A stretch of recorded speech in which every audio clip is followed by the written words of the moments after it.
कहते हैं नानक नाम चढ़दी करा तेरे पाने सरबत दा भला। वो नानक नाम गुरु नानक की भूमि, वो दशम गुरुओं की भूमि, वहां से अगर कोई खालिस्तानी निकल के आ रहा है और उसका समर्थन कर रहा है तो वो कहीं ना कहीं दुखनीय बात है, निंदनीय बात है। जिस धर्म की बचाने के लिए छोटे छोटे साहिबजादों ने अपनी शहीदियां दे दी, गुरु तेग बहादुर साहिब ने अपना शीश कटवा दिया, गुरु गोविंद सिंह साहिब ने अपना पूरा परिवार वार दिया। आज वो सिख, मैं उनको गुरु सिख नहीं कहूंगा, मैं उनको भटके सिख कहूंगा, जो भारत को काटने की बात करते हैं। हिम्मत है तो आधे से ज्यादा पंजाब पाकिस्तान में है, जाओ ना छुड़वाओ।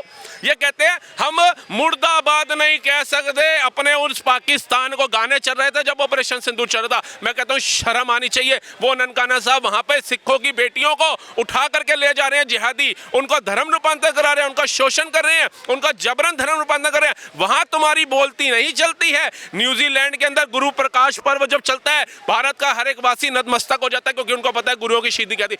न्यूजीलैंड के अंदर प्रकाश पर्व रोक दिया उन लोगों ने और बोल दिया दिस इज नॉट इंडिया।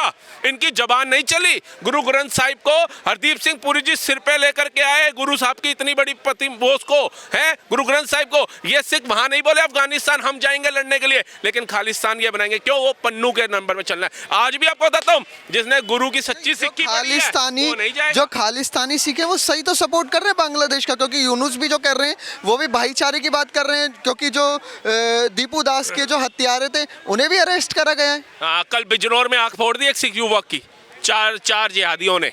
जाओ ना भाईचारा निभा लो, और इतना भाईचारे का तो जाओ बांग्लादेश में जाकर के बसो, फिर क्यों नहीं बसते हो? और इतना भाईचारा निभाना तो उन भाइयों को बोलो हमारा करतारपुर कॉरिडोर हमें वापसी करो, हमारा ननकाना साहिब हमारे को वापसी करो, पंजाब साहिब हमें गुरुद्वारा वापसी चाहिए, मांगो। देखते हैं कितना अच्छा भाईचारा निभाते, शायद हमारे अंदर की भी आत्मा भाईचारे वाली जाग जाए उनके प्रति। छोटी सी बात बताऊंगा, ये सिख के समर्थक नहीं है। ये भाई साहब जालंधर में सबसे बड़ा चर्च बन रहा है, ये सारे क्रिश्चियन होते जा रहे हैं। जो हमारे सिख सनातनी थे ना, जिन्होंने आज भी वो खड़े हैं, आज सिख रेजिमेंट भारत के सेना में अहम ओहदा रखती है। आज जो है कारगिल की लड़ाई देख लो, हर लड़ाई में बढ़ चढ़ के। ये वो सिख नहीं है, ये वो सिख हैं जो अपने ही धर्म के पक्के नहीं है, जो अपना धर्म छोड़ के क्रिश्चियन बन रहे हैं। क्रिश्चियन बनने में पगड़ी थोड़ी ना उतारनी है, कड़ा थोड़ी ना वो करना है, नाम बदलना है। सिर्फ नाम बदलते ही सिख वो क्रिश्चियन हो जाता है, फिर धीरे धीरे गुरुद्वारे की बजाय चर्च पहुंच जाओ। तो ये काम कर रहे हैं, और जो लोग कर रहे हैं वही लोग बोल रहे हैं। 350 भी शहीदी थी गुरु तेग बहादुर जी की, उन्होंने तो बहुत लोगों ने उसको माना भी है। नहीं माना है, पूरे भारत में धूमधाम से सरकार के सहयोग से मनाया गया। यही दिल्ली में देखा तुमने, चांदनी चौक कभी इस तरह से सच धज के दुल्हन की तरह खड़ा रहा, और 4-5 दिन तक वो रोड पूरा बंद कर दिया गया। तो इस तरह की चीजें अब होने लगी है ना। अब तो हमारे जो शहीद हुए थे, जो हमारे गुरु, उनकी 350वीं वो इतनी धूमधाम से मना रहे हैं, तो अब मना रहे हैं, पहले भी तो मना सकते थे।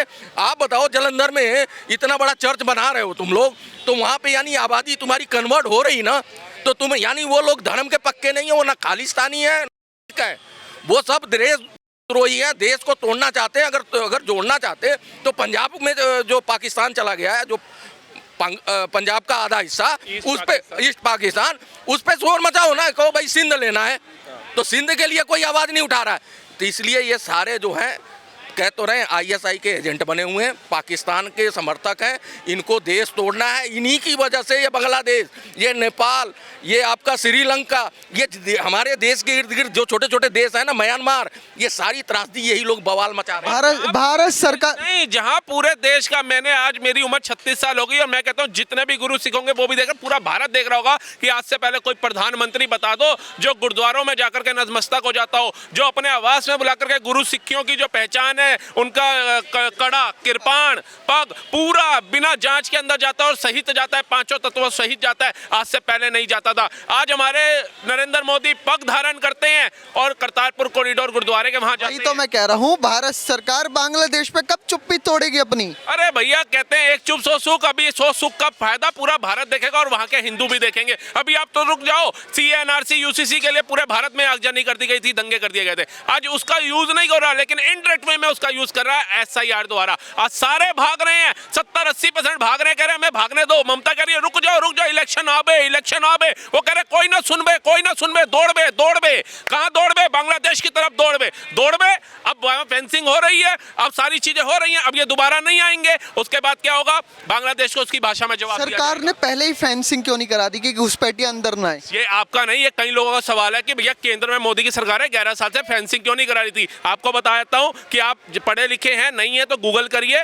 फेंसिंग इसलिए नहीं हो सकती, बांग्लादेश, पश्चिम बंगाल जो है वो पूर्ण राज्य है। पूर्ण राज्य के अंदर अगर आपको कोई भी जमीन से रिलेटेड मुद्दा है तो वो आपको वहां की सीएम से परमिशन लेना पड़ेगा, राज्य सरकारों से परमिशन लेना पड़ेगा, तब आप कर सकते हो, चाहे आप प्रधानमंत्री के पद पे हो चाहे राष्ट्रपति के पद पे हो। वही परमिशन इतने टाइम से सेना के द्वारा और प्रधानमंत्री के द्वारा, गृह मंत्रालय के द्वारा मांगी जा रही थी, लेकिन ममता बनर्जी दे नहीं रही थी, नहीं दे रही थी। जब राष्ट्रपति शासन लगाने की बात भी आई, लेकिन फिर वही होता है, संविधान की हत्या कर दी गई। तो फेंसिंग वहां पर जब अब ये भाग रहे हैं, वो प्रोटोकॉल, जब ये मुद्दा इतना उछला, अब फेंसिंग का काम शुरू हो गया पश्चिम बंगाल के अंदर। फेंसिंग होते ही पूरी ये दोबारा तो यहाँ आ नहीं पाएंगे और ममता बनर्जी का वोट बैंक हो जाएगा ठप, और फिर बांग्लादेशियों को उनकी भाषा में जवाब दिया जाएगा, और ऐसा जवाब दिया जाएगा कि हमारे आसपास जो 7 देश है ना, वो भी भारत की तरफ आंख उठाते हुए 10 बार सोचेंगे। एक छोटी सी बात आपने कहा ना, सिखों पे फिर आते हैं। जब राहुल गांधी ने जाके बोला था बाहर कि कड़ा पहनने नहीं दिया जाता, गुरुद्वारे नहीं जाने दिया जाता, इनको पूजा पाठ नहीं, माइनॉरिटी के साथ अत्याचार हो रहा है, समझ रहे हो, तो वहाँ के सिख खुश करने के लिए उसने बोला था राहुल गांधी ने। यहाँ के सिख सारे नाराज हुए थे, जो यहाँ के हमारे सनातनी सिख हैं सारे नाराज, और इसकी सबने भत्सना की थी। तो वो कह रहे हैं वो सिख हैं, वो जो मुट्ठी भर हैं जो कनाडा में बैठे हुए हैं, ये पुन्नू के चहेते, वो सिख हैं जो आप बार बार वो बांग्लादेश के साथ खड़े हो जा रहे हैं, पाकिस्तान के साथ खड़े हो रहे हैं। पाकिस्तान के साथ बताओ इस देश का नागरिक खड़ा हो सकता है? चाहे सिख तो सबसे बड़ा इस कहते हैं ना सनातनी रहा है। झूठ क्यों बोल रहे हो? ऑपरेशन सिंदूर में सबने देखा, झंडे उठा रहे थे पाकिस्तान के, भारत के लोग, अपनी बहन बेटियां वहां ब्याही हुई थी, क्यों झूठ बोल रहे हो? सबने आंखों से देखा है, इसमें तो राजनीति कुछ नहीं थी, इसमें तो मर्द ही नहीं आया था झंडे उठवाने के लिए, हमने अपनी आंखों से देखा। और क्या बोलोगे? आज कई पत्रकार देख रहा हूं जो अलग समुदाय के पास जा रहे हैं माइक लेकर के, उन्हें बोल रहे हैं भैया दीपू दास को जानते हो? कह रहे हमें तो वीडियो नहीं देखा, लेकिन फिलिस्तीन को जानते हो? हाँ, वहां तो नाजायज हो रहा था, वहां तो गलत हो रहा था, हमने तो दुआ भी पढ़ी, सब कुछ किया। तो हिंदू भाईचारा काय का है, वो दिखता है हमें, कलाम सारे नहीं दिख रहे हमारे को, कसाब ज्यादा दिख रहे हैं, बस वही दुख बात है, वही बहुत लोगों का कहना है जो बांग्लादेश, एक सेकंड, स्लीपर सेल जो बैठे हुए हैं यहाँ पे खुलेआम मीडिया पे आके सोशल मीडिया चला रहे हैं, और अरफा खानम क्या कह रही है? अरफा खानम को सुना है, द वायर न्यूज वाली, वो बार बार दीपू का और उसका नाम ही नहीं ले रही, वो कह रही है अल्पसंख्यक के साथ अत्याचार हुआ है। अल्पसंख्यक में वो सिर्फ हिंदू होने की वजह से मारा गया है, सिर्फ उसका धर्म अलग था। तो मैं कह रहा हूँ पहलगाम में जो मारे गए वो हिंदू थे, मगर बांग्लादेश में जो मारे जा रहे हैं वो अल्पसंख्यक हैं। वही तो वो भी कह रही है कि इनके भी राइट हैं, आतंकवादियों के अपने ह्यूमन राइट होते हैं, इनकी अपनी अभिव्यक्ति की आज़ादी है, वो भारत सरकार को करनी चाहिए। वो कह रही लगता है बहुत जनों का कहना है जो बांग्लादेश में हिंदू हैं उन्हें भारत लाना चाहिए, कि क्या ये सही डिसीजन होगा? बिल्कुल नहीं होगा, वहाँ पे संरक्षण दे सकती है हमारी सरकार, इतनी पावरफुल है, इतना सारा कुछ यहाँ से। यूनुस सरकार दे तो रही है, जो दीपू दास के हत्यारे थे उन्हें गिरफ्तार कर रही है। क्या कर रही है? बिरयानी खिलाई जा रही है वहाँ पे।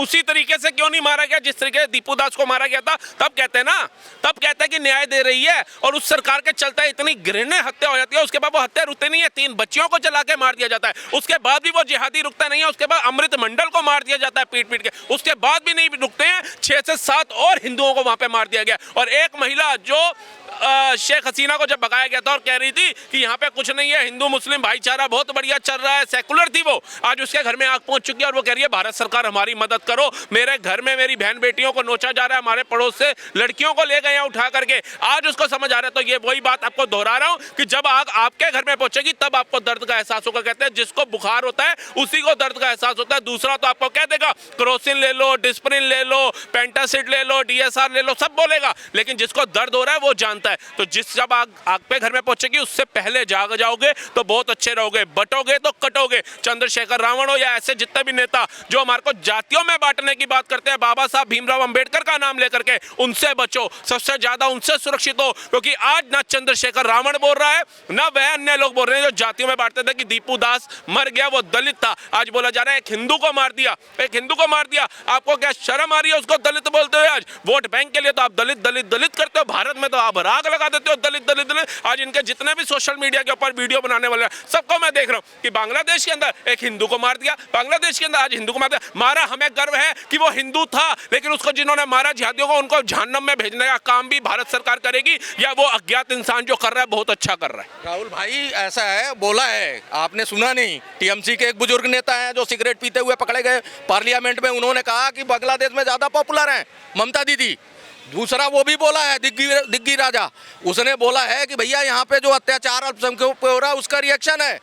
तो ऐसा नहीं है, बोल रहे हैं, लेकिन बोल थोड़े बहुत रहे हैं, और वो भी बढ़िया ऐसा बोल रहे हैं कि जो आपके सीने में आग लगी रहे, जो वो मरा है ना हमारा भाई, उसको ये श्रद्धांजलि नहीं दे रहे हैं, उस पर नमक डाल रहे हैं, उस पर और ज़्यादा ये नमक डाल रहे हैं। और इस तरह के बयानबाजी, तो ये बयानबाजी सुनने के लिए यहाँ का देशवादी पहले तैयार है कि ये इस तरह के दोगले किस्म के इंसान हमारे ही देश में रह रहे हैं। ये स्लीपर सेल हैं, खुलेआम जो है पाकिस्तान का जो है समर्थन करते हैं। क्या कहेंगे सर कि बांग्लादेश के जो हिंदू हैं उन्हें भारत में लिया जाए तो सही डिसीजन होगा भारत सरकार का? बिल्कुल बिल्कुल सही होगा। देखिए, उनको लिया जाना चाहिए, और यहाँ के जितने 8 से 10 करोड़ इनको फेंको, वो है क्या? लाख, 2 लाख, 10 लाख, 20 लाख, 25 लाख हिंदू बच्चे, और है क्या? ये रेशो कुछ भी दिखाता रहे। जो हिंदू है अगर वो यहाँ आना चाहता है उसे आना चाहिए। एक बार वो मूर्खता कर चुका है भाईचारा निभा करके वहां पे, कम से कम वो यहाँ आएगा तो यहाँ आंखें तो खोलेगा सोए हुए हिंदुओं की, सेकुलर हिंदुओं की, कि क्या दुर्दशा थी। आज तो नरेंद्र मोदी था तो उसने बचा लिया, लेकिन ये सोचो अगर तुम आज सेकुलर बने रहोगे तो तुम्हें कौन बचाएगा? आज भारत था तो वो बांग्लादेशी हिंदुओं को, पाकिस्तानी हिंदुओं को भारत ने शरण दे दी, लेकिन जब भारत में ये उद्घात मचाएंगे तो तुम्हें कौन सा देश शरण देगा? ये एक मैसेज जाएगा। और जितने बांग्लादेशी हैं, मैं कहता हूं उठा के बाहर फेंको, कर दो साइड में एक पल के लिए। संविधान संशोधन अगर अच्छे के लिए होता है तो वो पूरे भारत को स्वीकार करना चाहिए। बाबा साहब भीमराव अंबेडकर के साथ वो अकेले नहीं थे संविधान लिखने वाले, उनके साथ कई और मेंबर्स थे, लेकिन आज उनका नाम सुर्खियों में नहीं आता, लेकिन बाबा साहब का फिर भी पूरा देश आदर करता है। लेकिन उनके संविधान की रक्षा अगर हमें करनी है, उनमें संशोधन किया जाना चाहिए, और बांग्लादेशी घुसपैठियों को भारत से उठा करके बाहर फेंकना चाहिए।